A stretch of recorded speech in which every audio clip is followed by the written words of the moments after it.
जब मैं दौड़ता हूँ तो ऐसा लगता है इंडिया और पाकिस्तान भी मेरे साथ दौड़ रहे हैं। हाँ जी, ये बात legendary sports person Milkha Singh ji ने कही है। 18 जून 2021 को मिल्खा सिंह जी का निधन हो गया। ऐसे महान स्पोर्ट्स पर्सन के निधन पर भावभीनी श्रद्धांजलि। तो चलिए आज जानते हैं मिल्खा सिंह जी के वो सारे अचीवमेंट जिसने इंडिया को कितने सारे प्राउड मोमेंट्स दिए। आगे हम इनके लाइफ के कुछ फैक्ट्स आपके साथ शेयर करने वाले हैं जो आपको एक मूवमेंट दे जाएंगी। 20 नवंबर 1929 में मिल्खा सिंह जी का जन्म पाकिस्तान के गोविंदपुरा में हुआ था। इंडिया पाकिस्तान के पार्टीशन के समय ही उन्होंने अपने सारे भाई बहन और माता पिता को खो दिया था, सिवाय एक बहन और भाई के। इन सारी चीज़ों के बाद वो दिल्ली चले आए अपने बहन के साथ और बहुत ज़्यादा समय उन्होंने रिफ्यूजी कैंप में बिताया। जब ये भारत आए तो इन्होंने आर्मी ज्वाइन कर ली। एक आर्मी रेस कंपटीशन के दौरान इन्होंने क्रॉस कंट्री रेस में 6th पोजीशन हासिल किया। इससे इनके रनिंग टैलेंट का पता चला और इनको फर्दर ट्रेनिंग के लिए भेज दिया गया। इसके बाद इन्होंने नेशनल लेवल पे बहुत सारे रिकॉर्ड बनाए और इंडिया के लिए गोल्ड मेडल लेके आए। अब बारी थी इंडिया को ओलंपिक में रिप्रेजेंट करने की, जिसके लिए उन्होंने बहुत मेहनत की, पर अफसोस वह मेलबोर्न ओलंपिक 1956 में 200 मीटर और 400 मीटर रेस में इनिशियल स्टेज में ही डिस्क्वालीफाई हो गए।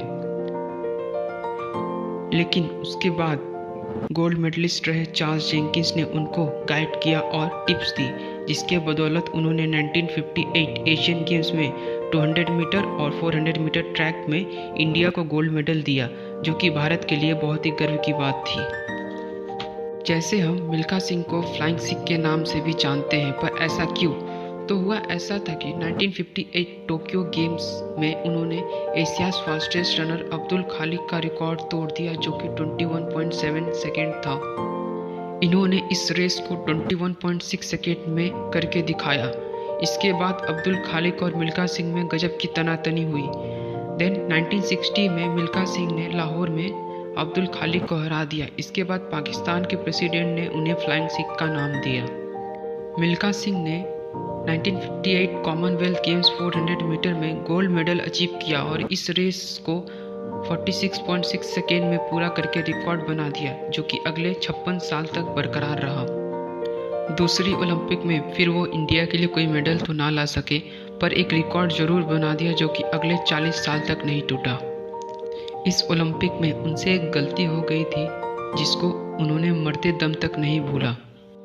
उस रेस में वो सबसे आगे थे, पर उनकी स्पीड इतनी थी कि उन्होंने सोचा थोड़ा धीरे हो जाऊं ताकि आखिरी तक रेस कंप्लीट कर दूं। बस इतने ही समय में दूसरे कंटेस्टेंट्स आगे निकल गए और वो 0.1 सेकेंड से ब्रॉन्ज मेडल चूक गए।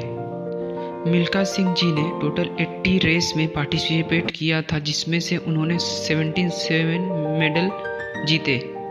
मिल्खा सिंह के देश के प्रति इतना प्राउड मोमेंट भारत सालों साल याद रखेगा। इनके ज़िंदगी के दूसरे तरफ देखें तो ये रिटायरमेंट के बाद भी खेल से जुड़े थे।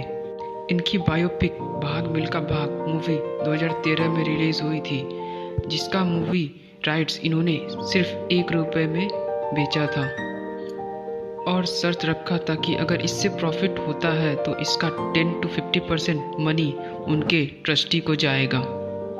इनको 4th highest civilian award Padmashri से भी सम्मानित किया गया है।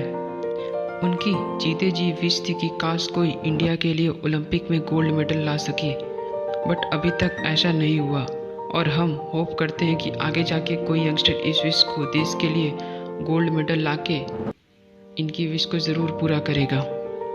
तो फ्रेंड्स, आप लोग कमेंट्स में बताओ कि आपको मिल्खा सिंह के लाइफ से जुड़े ये सारे फैक्ट्स कैसे लगे, और ऐसे ही नॉलेजेबल फैक्ट्स के लिए हमारे फैक्ट सेट यूट्यूब चैनल को सब्सक्राइब करें। Thank you.